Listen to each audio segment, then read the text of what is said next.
তো গাইজ দেখেন আমি চলে আসলাম ঢাকা। এখন আর কি বর্তমানে আমি ঢাকাতে আছি।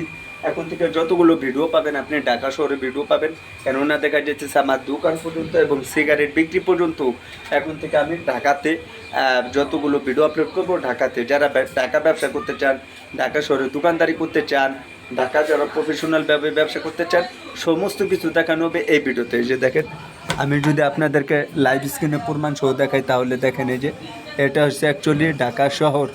আপনারা কলম লাইভ স্ক্রিনে প্রমাণ সহ দেখতে পাচ্ছেন, এই যে দেখেন। আর আমি আছি তিনতলায়, যে দেখেন আমি কলম তিনতলায় আছি। আর এখন আর কি বর্তমানে আছি আমি একটা রুমের ভিতরে। অনেকে আবার প্রশ্ন করতে পারেন, তাহলে ভাই আপনি ঢাকা গেছেন কিসের জন্য? আপনাদের জন্য আইছি। তো বুঝতেই পারতেছেন ভিডিওটা কতটা গুরুত্বপূর্ণ। আমি আপনাদের জন্য কষ্ট করে মানে আমাদের ফরিদপুরি থেকে ঢাকা শহরে আইছি আপনাদের জন্য ভিডিও সুন্দর, অনেক সুন্দর সুন্দর ভিডিও আপলোড করব, অনেক সুন্দর সুন্দর আইডিয়া দেব, ব্যবসা কীভাবে করবেন, ব্যবসা কীভাবে করা যায়, সমস্ত কিছু দেখাবো সব সময়ের জন্য। এই ভিডিওর ভিতরে থাকতেছে শুধু খালি আমি রুমটার ভিতরে আছে, এই যে দেখতে পেতেছেন এটা হচ্ছে অ্যাকচুয়ালি একটি রুম। আর ওখানে ওয়াইফাই আছে, এখানে সমস্ত কিছু আছে। বলতে পারেন তাহলে কি আপনি ঢাকাতে কীভাবে আসলেন, এবং ঢাকাতে আপনি, আমি যেখানে আছি বাট এখানে কী করেন? এখানে দেখা যেতেছে অনেকে আছে, পরিচিত লোক আছে। বাট আমি যেহেতু বাড়িতে ছিলাম তখন দেখা যেতেছে আসলে অ্যাকচুয়ালি বাড়িতে থাকা আমার কাছে ভালো লাগে না।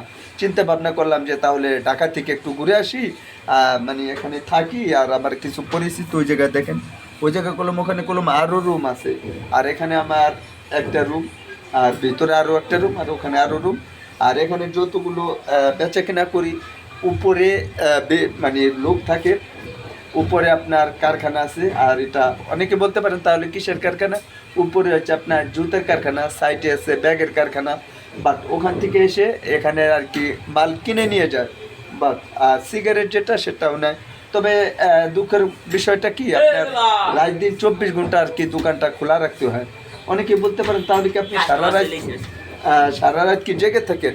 তো দেখেন ইতিমধ্যে আর কি একটা কাস্টমার চলে আসলো। এই যে দেখেন, আপনারাদেরকে যদি দেখায় লাইভ স্ক্রিনে প্রমাণ সহ দেখেন, এই যে এখন কোনো মাল কিনতেছে। যে আসার সাথে সাথে আমি মালগুলো নিয়েছিলাম বাড়ি থেকে, তারপরও দেখা যেতেছে আর সে আর কি কিনতেছে। তো দেখেন আর কি প্রমাণ সহ এখন আর কি খাচ্ছে, আর অনেক মাল খাবে। তো বুঝতেই পারতেছেন আমি কিছু কিছু দেখাই সেগুলো করলাম লাইভ স্ক্রিনে প্রমাণ সহ। আর এই যে কাস্টমারগুলো খাচ্ছে, আর এখানে দেখা যেতেছে আরও এই মাল আর কি 2 দিনের ভিতর ক্লিয়ার হয়ে যাবে। আমি নতুন করে আরও মাল আনবো, সেগুলো আর কি ঝুলিয়ে দেবো আর কি, ঠিক আছে। তো এভাবেই আর কি আমি বেচা কেনা করি। যারা ব্যবসা করতে চান ঢাকা শহরে, সব সময়ের জন্য ব্যবসা করবেন। আর যে কোনো বিষয় যদি জানতে চান অবশ্যই আমার ভিডিওর নিচে কমেন্ট করতে পারেন যে আপনি কোন বিষয়টা জানতে চান। ভাই ব্যবসা করতে থাকুন, কে কী বললো না বললো সেগুলো আপনার শোনা যাবে না, মন দিয়ে ব্যবসাটা করতে হবে। তাহলে দেখবেন যে আপনি সফলতা হতে পারছেন। আর যদি কারো কথা যদি আপনি মন ভেঙে যায়, যদি কারো কথা দেখা যেতেছে আপনি শোনার পরে ব্যবসাটা ছেড়ে দেন তার কথা শুনে, যদি তাহলে আপনার বোকামি কাজ হবে, সেগুলো করা যাবে না। আজকে এই ভিডিওতে করলাম এই বিষয়টি নিয়ে ভিডিও দেওয়ার ছিল। ভিডিওটি ভালো লাগলে অবশ্যই ভিডিওতে একটি লাইক করবেন, নতুন হলে চ্যানেলটি সাবস্ক্রাইব করে আমাদের সাথে থাকবেন। তো বন্ধুরা আজকের এই ভিডিওটা এখানে শেষ করে দেবো। সবাই ভালো থাকবেন, সুস্থ থাকবেন। পরবর্তী ভিডিওতে দেখা হবে। আল্লাহ হাফেজ।